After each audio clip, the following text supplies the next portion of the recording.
What is AthleteMaxxing? AthleteMaxxing is the practice of becoming both athletic and aesthetic instead of a beefed up, unhealthy bodybuilder. Most people are doing the latter. So why AthleteMax? Number one, you look better. The biggest mistake the guys make when they hit the gym is they do it in the perspective of the male gaze, not gaze.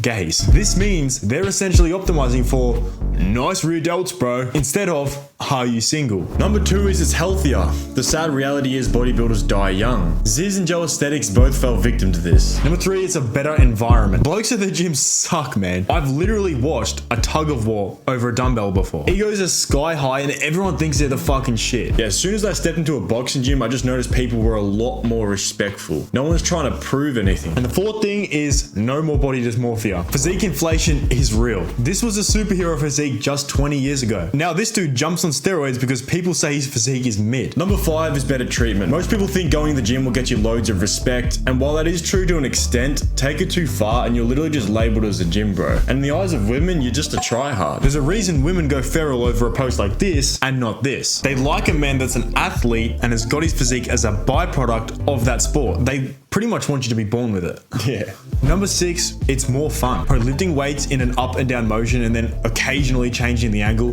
gets stale. And even though gym was my first love, boxing was like that side piece that was just a way better time, I should call it. So to get a perspective, let's run you through the average path of a bodybuilder, and then you can identify where you are on this path. But just remember, this path almost always leads into phase 4. So phase 1 is starting bodybuilding in hopes of getting more women, more respect from men, and a desirable physique. Phase 2, you then let it take over your entire life. You let the gym cell life consume you. You walk, talk, and breathe the gym. This is exactly the point where you get socially labeled as a gym bro. Phase number 3 is you get body dysmorphia and start hyper-analyzing every flaw in your physique. You base how you feel off how you look on a day-to-day basis. Phase 4, finally, you're pushed to get on steroids. And you've now made a permanent decision that destroys your quality of life, relationships, and health. Now, in a definitely non-biased comparison, let's go down the path of an athlete. And if you are an athlete, maybe drop a comment down below if you agree with this. Phase 1, you sign up to a sports club and start learning skills. You're meeting new people and you're learning the basics like how to throw a 1-2. Phase number 2 is you're seeing results and you're excited to keep making progression. You genuinely start looking forward to every single training session, much like the nostalgic days of weightlifting. Phase 3, your sparring partners and teammates turn into lifelong friends. Phase 4, your health markers skyrocket. Me personally, my resting heart rate went from over 70 down to like 48. And I do think that 90% of health issues can be solved by living and training like an athlete. Phase 5, you have tangible skills that earn respect. When kids say that they want to be a superhero, they don't necessarily mean they just want to look like a superhero. They more just want to be able to do the things that superheroes do. Because it's hardwired in our brain to place value on capable men rather than men that oil up for a glorified beauty pageant. It's why combat athletes are so well respected. Finally, phase number 6 is your mental health is great. I think learning how to fight is actually what cured my body dysmorphia for good. It helped me realize that having a pixel perfect physique was pretty much entirely useless if I couldn't do anything with it. I do really think that combat sports or sports in general are one of the best things you can possibly do for just general mental health. So how do we actually athlete max? Step 1, start a sport, ideally a combat sport. Pretty self-explanatory. But don't try to do this at home because you're missing out on like 90% of the benefits. If you want to know where to start and what to expect, we actually go into our full 1-year experience of boxing in this video right here. But the full plan we follow is in the description, but I'll just say it here. Starting boxing was one of the best decisions I've ever made in my life. And I honestly think everyone should do it. Step number 2 is dialing in your diet. Let's be honest, the bodybuilding industry has been plagued with bullshit like this. 240 grams of carbs.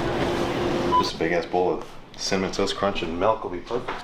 So that plus 4 cups of milk. The calories are calories thing has just been pushed way too far to the point where people have forgotten that the whole point of this is that you're supposed to be healthy. The reason people of this nature can consume foods like this on a day-to-day basis is because they're human furnaces. They're injecting steroids into their ass. You cannot do the same thing.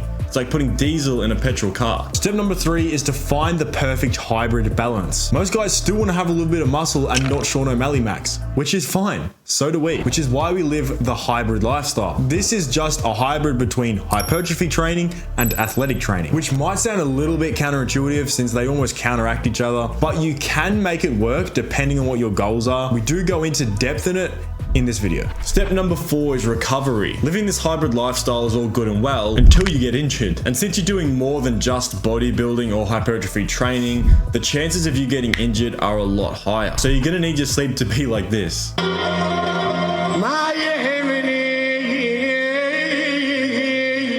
And I know it's expensive, but something like this Whoop band or an Aura ring will help you massively because it can almost act as a troubleshooter to what's affecting your recovery the most. Most people don't realize how bad their recovery is. I mean, you're fucking sleeping like almost half of your life. Why not just spend a little bit of money to optimize your sleep, you know, while you're sleeping, because you're not even doing anything. Like, I just got a humidifier for my room. I'm gonna get a purifier, nose strips, the right mattress, the right temperature. Dial it in. On a side note, quit alcohol. On a normal day, my recovery score on this Whoop is 97%.